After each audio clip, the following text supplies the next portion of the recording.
Now we'll move on to the program 4, that is the program 5, that is as per our calculation.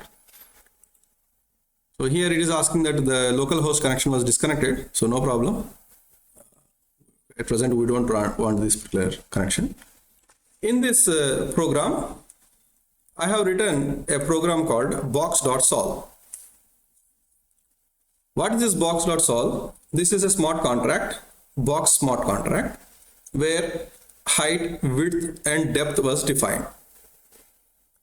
We can set the dimensions of the box and we can also compute the volume of the box.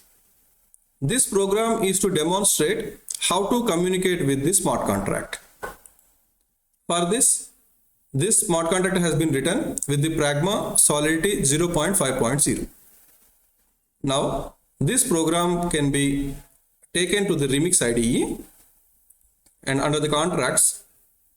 So under the under the box.solve, this program has been placed here.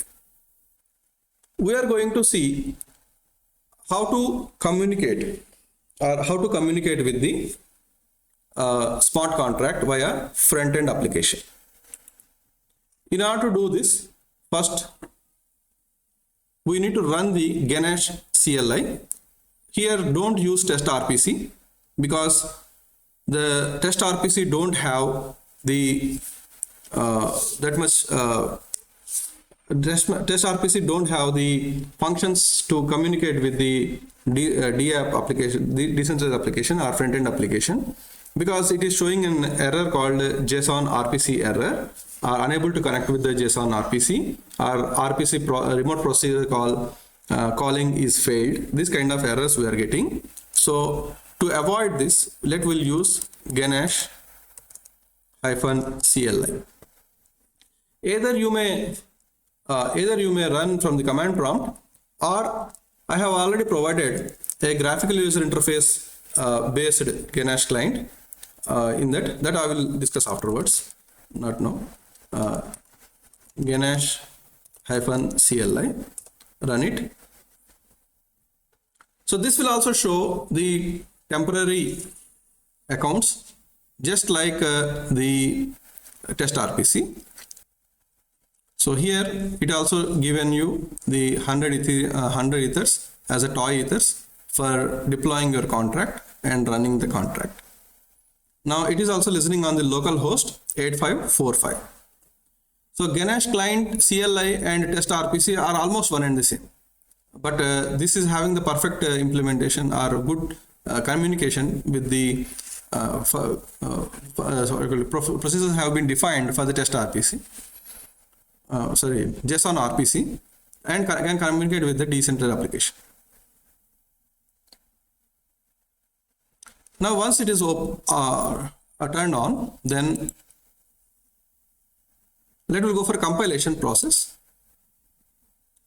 Here I am selecting the 0.5.0 because the Pragma Solidity what I have used is 0.5.0 and the compilation is going to happen.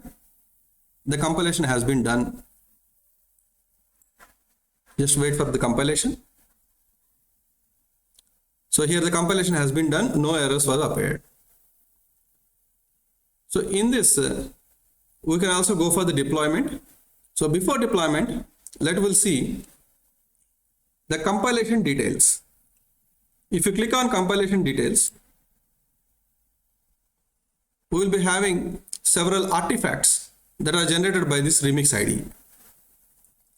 In this, Web3 deploy, metadata hash, bytecode, ABI, these are the various functions, these are the various artifacts generated by the Remix IDE, in which the bytecode, ABI, Web3 deploy are useful for us to connect with the smart contract.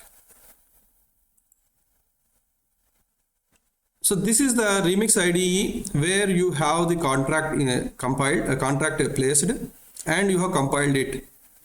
Now we need a background server, that is blockchain server, to access this contract.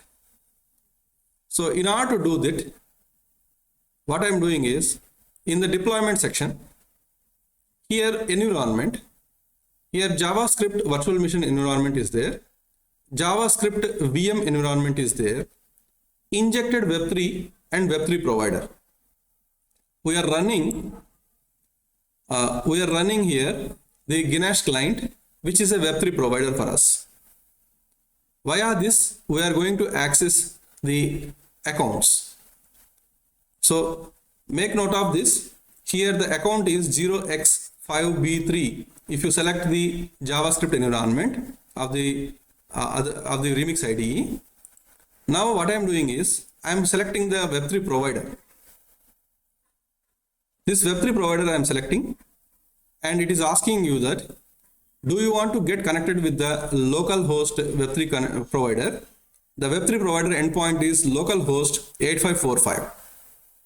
So here it is asking you for the permission to connect with the localhost 8545. So here, where on which address this Ganesh CLI is running on, this is on the localhost 8545. So these two are matched here. So this is the Web3 provider running here. So I'm connecting to this. Okay. Now custom network. This is the custom network, and this is the network. Now in this Ganesh client, you look at the communication is going on with the with this Remix IDE. And if you look at it, the first address is 0xC1F5, and here you will find 0xC1F5. This is the first address.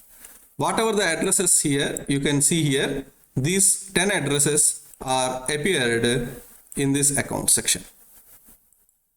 Now if I deploy, then automatically the amount will be deducted from this 10 ETHs. Okay, for the deployment purpose. I hope by this time you have understood how to connect the environment that is on our local system to the Remix IDE and to test the smart contract. Now we'll inspect the HTML code. In this HTML code, here we need to visit the Remix IDE, copy this box.sol solidity file, compile the program, we have done it, run test RPC or Ganesh client. Here I will recommend only Ganesh client, not test RPC. In Remix IDE, under deploy and run, select a Web3 provider and connect to the localhost environment. So we have connected to the localhost environment. Now this web application starts. So in order to run this web application, I have used Web3 0.19.0 module. 0.19.0 module I have used. So as we know, the standard way of including the Web3.js module, this is the script type text/JavaScript src. This is the node modules Web3 distribution Web3.js. This is like a header file of C programming or Java programming. We need to include this in our program. After doing this, before going to this, we'll see how this Web3 this index file will look like. So this is a box test. I am writing a front-end application where you have height, width and depth. And if I press volume, then whatever the values you have entered in the height, depth, width and depth will be taken and will be passed to the smart contract and will get the result back. This is what the small program to communicate the smart contract with the front-end application. In order to see step-by-step statement or step-by-step execution, if we write console, if we might have given the messages over the console, that can be viewed via more tools, developer tools. So here it will provide you a console. So here it will provide you a console which will give you the details of what is going on. So here in this, the first thing is height. This is the input. Width this is the input, depth, it is also input. So the height, width and depth input has been taken. A form has been taken and a button, volume. So whenever this volume button was clicked, then the action has to be taken place. So this is the, this is the HTML part. Now after this HTML part, JavaScript part starts. So we all know that JavaScript will be written like this. Script type is equal to JavaScript, text slash JavaScript. Now variable web3, for what purpose we are using this web3? So we are going to instantiate the web3 instance. So your variable URL is equal to localhost 8545. The reason is the Ganesh client is running on the 8545. Now this is the 8545.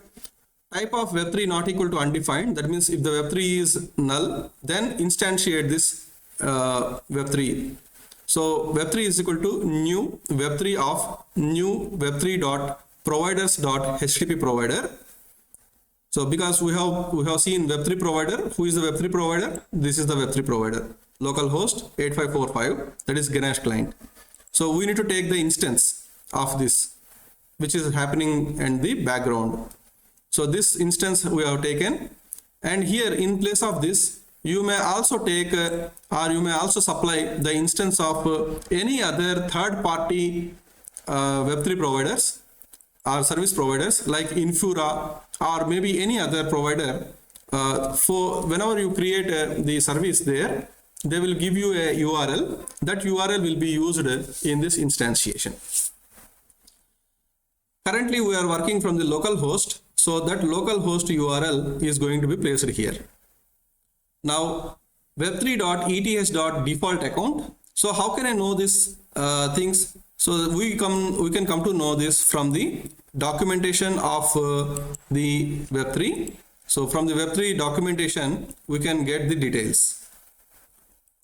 So here web3.ets.default account, web3.ets.accounts of 0. So I am making the first account as the default account. So that means if I deploy the contract, the deploy amount will be deducted from the first account. So I'm making it as default account.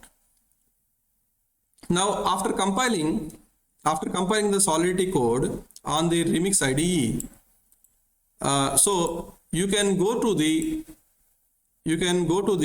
after compilation process, you can go to the compilation details. Under the compilation details, if you look at web3 deploy, just you copy this web3 deploy, and if you see here how the web3 deploy takes is looking like, this is looking like the web3 deploy looking like this. So variable box contract is equal to new web3 dot ethereum eth library dot contract. So where it is available, you look at web3 eth dot contract. So what this function is taking, or what this constructor is taking, it is taking JSON interface and address options. So what is this JSON interface? The JSON interface is this one. This is called ABI code, which is also called as ABI code, application binary interface. So where you can get the ABI code other than this, so we can also get the ABI code like this.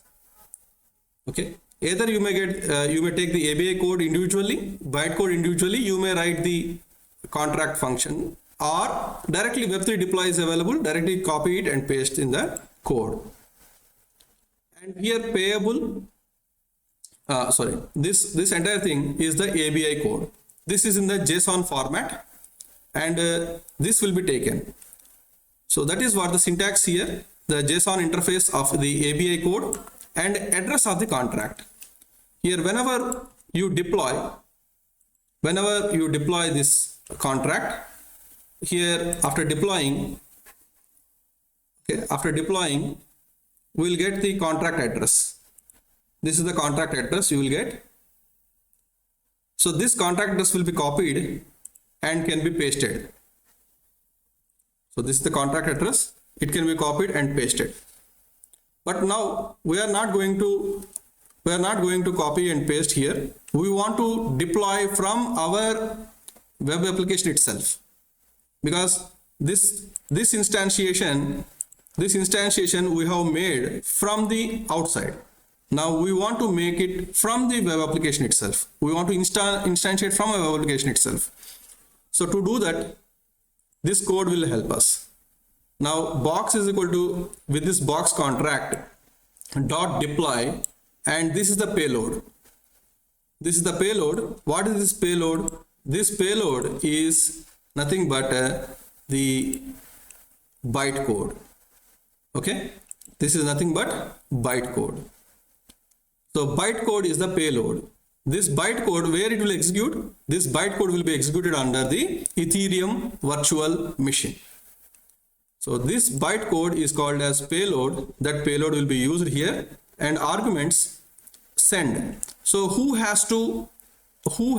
under whose account this bytecode or payload to be executed?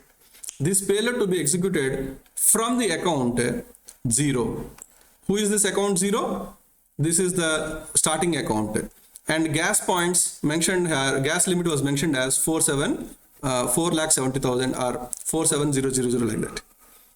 So whenever it is instantiated, whenever it is deployed, so automatically the payload related gas points will be deducted from the first account's address.